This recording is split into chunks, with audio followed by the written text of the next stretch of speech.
Okay. Has the president now empowered you to handle more of the Russia-Ukraine portfolio, and in addition to the Middle East? He empowered me to go over to Russia and see if we could get Mark Fogel out. So that was the assignment. That's what I did. Do you think you'll be handling though more of the negotiations, discussions around trying to find an end to the war in Russia and Ukraine? The way it generally asks with President Trump is he asks and we say yes. Could you tell us a little bit more about Mark Fogel? Where is he now? Did he actually get a tour of the Lincoln bedroom last night? Is he with his family? Is he getting a medical evaluation? That I can definitely comment on. I know where he is, but I don't want to say. Okay. He did get a tour of the Lincoln bedroom, which was pretty fabulous. I had never seen it, so it was great to see. He talked to his wife. He talked to his 95-year-old mom. By the way, I have a 92-year-old mom, so maybe we'll have to introduce them. And he talked to his two children last night. So I think he is, I don't know, it's hard for me to describe his feelings. You heard it at the press conference. He was so grateful to the president and so grateful to the people of this country for supporting him. For the European television, if I may ask you a question,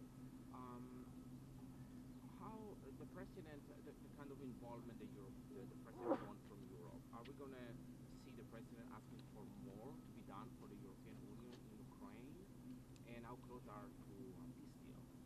Well, I'm really not familiar with what the next moves of the president are. I think he's probably going to want to think about it today. I think right now he feels that the important story is Mark Fogle coming home. He was away for 3.5 years, away from his family.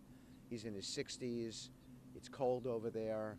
He's got some infirmities, but he's going to get through them. He's got a great attitude, and I think the president is just thrilled that he could reach out and do this for the Fogle family. And so hopefully it's an inspiration for everybody. Another important topic is Israel-Hamas. There's some concerns about the two sides being on the verge of war. Do you have any perspective on that? Well, my perspective is, again, the perspective of the president, that Hamas is a terrorist organization and that they can't be allowed to be a part of the government in Gaza. It's an unhealthy situation and they need to go. And the president said all that we all need to know, which is Saturday, 12 o'clock, he expects there to be something different occurring, and if it's not, then there's going to be a big problem. Can I ask you, I'm not sure if this has already been touched on yet, but just the details around the release. Russia is saying that there is an exchange happening with the Russian release of one of their prisoners for Fogle. So is this an exchange? I know others, Secretary Rubio was saying that this wasn't a one-for-one situation. You know, I don't want to comment on that. I'm not sure what's happening in the United States today. I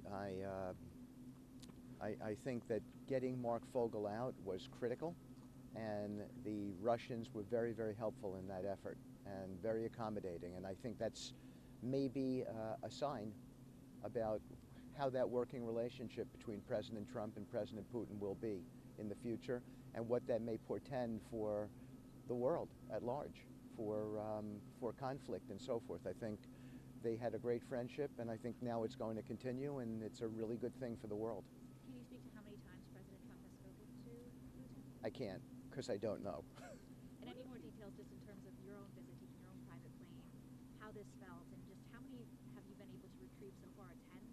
It felt like I was blessed, like somebody reached down, touched me, and said, "You get to go do this," and or implement it on behalf of the president.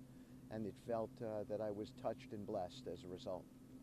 Is there any opening for the Egyptian to house some Palestinians during their rebuilding of Gaza? Well, I don't want to comment on that. I mean, the Egyptians are really good people. They've had a really important role in the Phase 1 negotiations and so many other things. I met with the foreign minister the other day. He's just a good, decent man. I've talked to General Hassan, the head of intelligence. He's a good, decent man. Everybody is just well motivated. And so hopefully all of that brings along a much better result on the balance of Phase 1 and what can happen in Phase 2. Who did you meet with on the ground? Who did you work with on the ground in Russia in helping secure the release of Mr. Fogle? Well, there's a gentleman from Russia. His name is Kirill, and he had a lot to do with this. And he was important. He was an important interlocutor, bridging the two sides, and so I would point that out. But I would also say that His Highness Mohammed bin Salman from Saudi Arabia, he was instrumental as well.